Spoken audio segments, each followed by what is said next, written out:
Hello प्यारे विद्यार्थियों, आज फिर मेरे YouTube चैनल में आपका स्वागत है। और आपने इससे पहले वाला वीडियो देखा होगा और समझा भी होगा। अब उससे आगे वीडियो यानी लेक्चर 4 में आप जो देखेंगे क्लास 10th की विज्ञान में जीव विज्ञान यानी श्वसन पढ़ेंगे।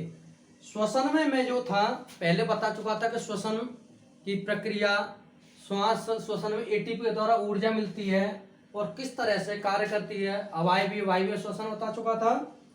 अब इसमें हम जो करेंगे, अध्ययन करेंगे, आप ये चित्र देख रहे होंगे, ये जो श्वसन तंत्र का यानी मानव का श्वसन तंत्र, इसमें जो है आज हम जो श्वसन तंत्र का अध्ययन करेंगे। क्योंकि पिछली बार जो पिछले लेक्चर में मैं जो वायवीय श्वसन अवायवीय श्वसन यानी श्वसन का किस प्रकार कोशिका में एटीपी के द्वारा ऊर्जा मिलती है और किस प्रकार ग्लूकोज का ऑक्सीकरण होता है ये बता चुका था। यह जो है श्वासोच्छ्वास क्रिया के अंतर्गत यानी श्वसन तंत्र किस प्रकार आता है, इसमें पढ़ेंगे हम मानव का श्वसन तंत्र यानी ह्यूमन रेस्पिरेटरी सिस्टम बोलते हैं इसे, ह्यूमन रेस्पिरेटरी सिस्टम। यानी यह जो है श्वसन से संबंधित तंत्र है। इस तंत्र में जो है विभिन्न प्रोसेस चलती हैं, प्रक्रिया चलती हैं। मानव का अब हम समझ रहे होंगे जो मानव का मुख्य श्वसन तंत्र है यानी श्वसन अंग, श्वसन अंग वो होते हैं फेफड़े। फेफड़े जो है जिन्हें लंग्स कहा जाता है, लंग्स यानी मानव का मुख्य श्वसन अंग है। अब हम देखते होंगे कि यानी श्वास जो क्रिया है कि नाक के द्वारा लेते थे, फिर देखेंगे नाक बंद हो जाती है तो मुंह के द्वारा भी सांस होती है। लेकिन सांस में ये नाक और कान जो है श्वसन अंग में भाग नहीं लेते।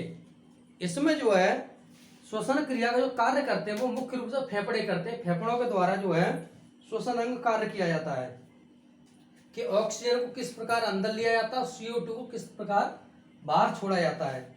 इसमें जो है हम एक चित्र के द्वारा मैं समझाना चाहता हूं कि जिस प्रकार हम पाचन तंत्र में मुंह के द्वारा मुख या मुख गुहा चलता था, इसी प्रकार मुख के ऊपर नाक होती है, नासा द्वार होता है।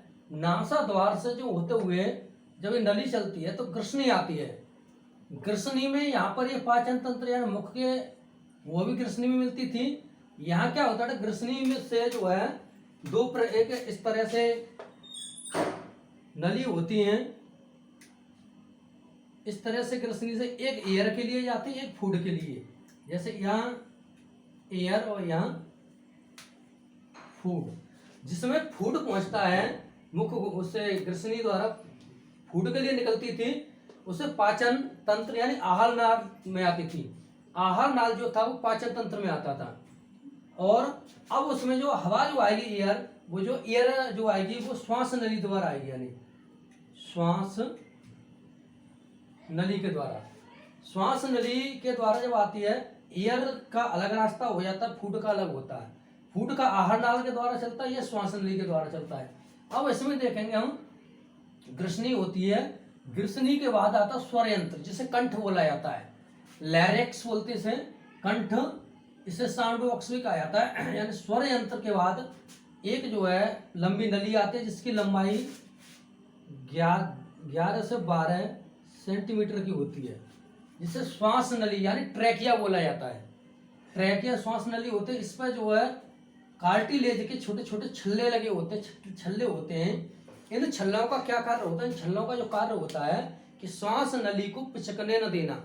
अगर ये छल्ले नहीं होंगे तो श्वास नली पिचक जाएगी और यानी ऑक्सीजन वायु अंदर जाने में दिक्कत होने लगी। इसलिए जो है कार्टिलेज के जो छल्ले होते हैं इनका कार्य जो होता है श्वास नली को पिचकने नहीं देना।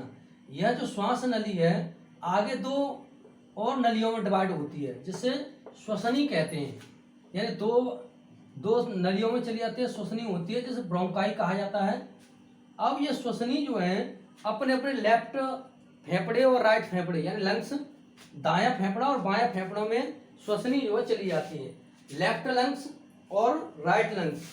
और लंग्स में क्या होता है कि यह जो है श्वसनी जो है विभिन्न और अनेक उसमें शाखाओं पर जैसे श्वसन का कहा जाता है, ब्रैंक्यूल्स कहते हैं। ये ब्रैंक्यूल्स के ऊपर जो है बाह्यकोष्ठक होते हैं, जिन्हें एल्वेली कहा जाता है, यानी बाह्यकोष्ठक या कूपिका कोष्ठ। इनमें जाकर के जो है आपकी एयर पहुंचती है और यहाँ से जो है ब्लड के द्वारा शरीर की विभिन्न कोशिकाओं में जो है एयर पहुंचा दी जाती है।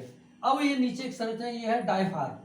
ये डायफ्राम जो है अब मुख्य रूप से आप श्वसन क्रिया में जो भाग लेता है, यानी श्वसन तंत्र में गैस का आदान प्रदान करने में 70% जो है डायफ्राम करता है। डायफ्राम जो फेफड़ों को धक्का देता है, डायफ्राम के द्वारा जो CO2 होती है वो बाहर श्वास नली द्वारा बाहर निकाल दी जाती है। ये फेफड़े होते हैं। फेफड़े जो है मानव के मुख्य श्वसन अंग हैं और दायां फेफड़ा बाएं फेफड़े की अपेक्षा कुछ ज्यादा फैला हुआ होता है और बड़ा होता है। अब इसमें हम पढ़ेंगे बेटा आगे कि फेफड़े जो है मुख्य श्वसन अंग तो हैं, फेफड़े के अतिरिक्त ये चल रही है, ये जो श्वसन मार्ग चल रहा है, यह जो श्वसन मार्ग होता है, इसमें जो आएगा वो श्वसन मार्ग, यानी श्वसन मार्ग के द्वारा जहां जहां से वायु जो है गुजरती है उसे श्वसन मार्ग कहा जाता है। और फेफड़ों के अतिरिक्त जो भी श्वसन मार्ग के जो भाग ले रहे अंग उन्हें जो है सहायक अंग कहा जाता है, सहायक श्वसन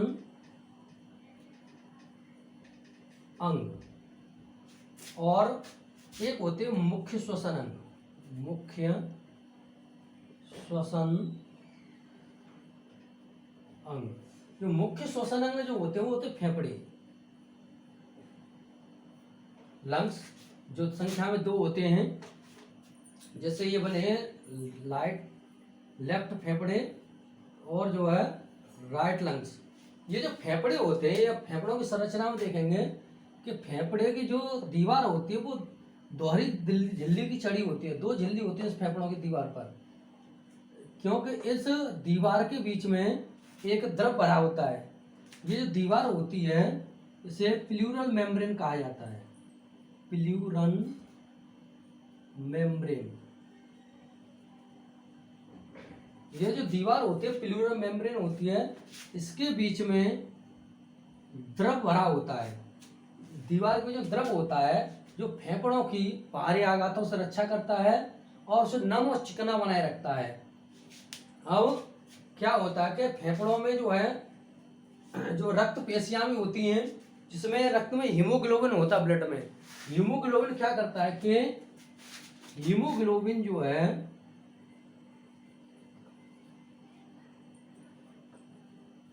जो बाहर से ऑक्सीजन आती है उसके साथ जो है क्रिया करता है। यानी हीम को पहले तो 2 भागों में टूटेगा हीमोग्लोबिन, पहले बनेगा हीम और दूसरा ग्लोबिन। यानी हीम जो होता है इसका आयरन पिगमेंट होता है, ये ऑक्सीजन से क्रिया करके ऑक्सी हीमोग्लोबिन बनाता है, ऑक्सी हीमोग्लोबिन। और यह जो विभिन्न कोशिकाओं में पहुंच जाता है, फिर जो है अस्थायी ऊतक, ये अस्थायी पदार्थ वो बनता है यौगिक, और 2 भागों में टूट जाता है, ऑक्सीजन अलग होते हीमोग्लोबिन अलग हो जाता है, और इस तरह से जो है यह हीमोग्लोबिन जो है उसमें पहुंच जाता है, विभिन्न कोशिका की विभिन्न कोशिकाओं में पहुंचता है। अब जो है हम जो है इसके स्तनधारी का अतिरिक्त देखते हैं कौन कौन से ऐसे जीवधारी हैं जिनमें किसके द्वारा होता है। जैसे स्तनधारी में स्तनधारी के जो मुख्य श्वसन अंग हैं, ये एग्जाम पूछा जाता है, वो है फेफड़े और कीट पतंगे जो है, क्योंकि श्वसन क्रिया सभी करते हैं, जैसे मानव करता है उस पर और भी जीवधारी करते हैं।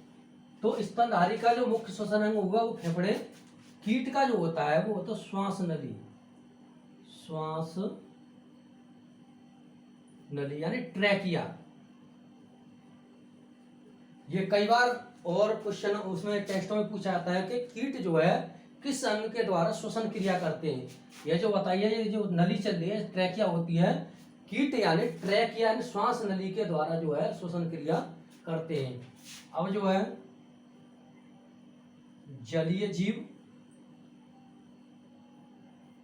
अब जलीय जीव जो है स्तनधारी से अलग होते हैं। जलीय जीव जो क्रिया करते हैं वो करते हैं गिल्स के द्वारा, गिल्स जिन्हें गलफड़े कहा जाता है, या क्लोम। यानी मछली देखी होगी, जैसे मछली है जलीय जीव में, देखें मछली जब देखते हैं इस तरह से इसके चेहरे, तो ये इस तरह से जो संरचना होती है वो गिल्स कहलाती है। मछली जो गिल्स का कार्य क्या होता है, तो गिल्स जो है जल में घुले तो ऑक्सीजन को लेती है। गिल्स का कार्य जो क्या होता है कि जल में घुलने वाली जो ऑक्सीजन है उसको एब्जॉर्ब करते हैं, वह जो है वातावरण जो ऑक्सीजन होता है उसको नहीं ले पाते। और फेफड़े जो है जल में घुले तो ऑक्सीजन को नहीं लेते, वो जो है वायुमंडल में ऑक्सीजन होता है उसे लेते हैं। अब मेढक, मेढक आपका जल और थल दोनों में रह सकता है। तो मेढक जो फेफड़े से भी और गिल से दोनों से भी कार्य करता है। जब स्तन में उसमें होता है बात, स्तनधारी यानी स्थल पर जमीन पर पाया जाता है तो फेफड़े से, और पानी में होता तो गिल से। और जब मेढक जो है निष्क्रिय अवस्था में होता है, यानी जमीन के अंदर चला जाता है, जमीन के अंदर जाने पर तो उसे निष्क्रिय अवस्था कहा जाता है, तब जो है त्वचा से करता है। तब जो है मेढक त्वचा से जो है श्वसन क्रिया करता है। और जब अगला है टेडपोल, टेडपोल, टेडपोल होता है ना छोटा मेढक जो होता है वो पानी में रहता है, वो गिल से करता है। ये जो है कई बार पूछे हैं कि स्तनधारी का मुख्य श्वसन अंग फेफड़े, कीट किसके द्वारा करते हैं, श्वास नली, जलीय जीव गिल्स यानी गलफड़ या क्लोम से, मेढक फेफड़े गिल्स दोनों से करता है।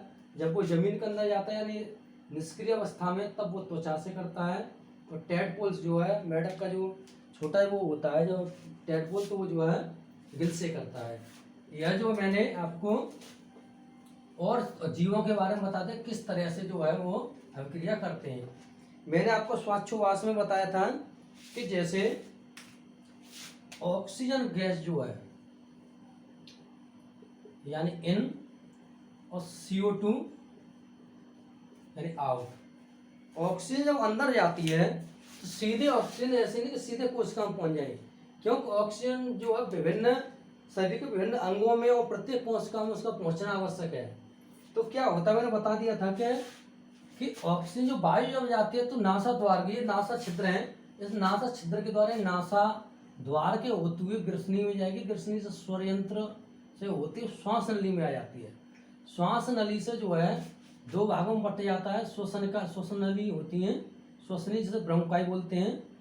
ये अपने अपने रैक यानी दायां फेफड़े और बायां फेफड़े दोनों में चली जाती हैं। यह जो आगे और शाखाओं में डिवाइड होती हैं जो श्वसन के यानी ब्रोंकियल्स कहते हैं।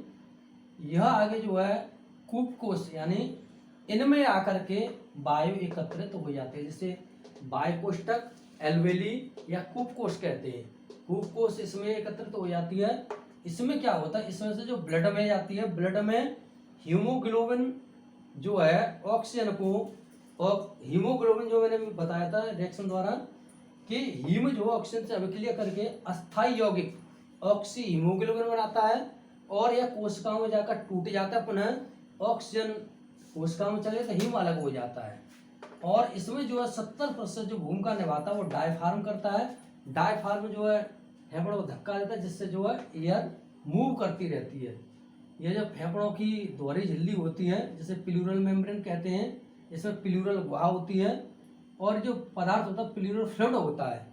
इस उसका कार्य जो होता है उसका पदार्थ का, इसको फेफड़ों को चिकना बनाए रखना, नम बनाए रखना है, और जो है इसकी रक्षा करना है।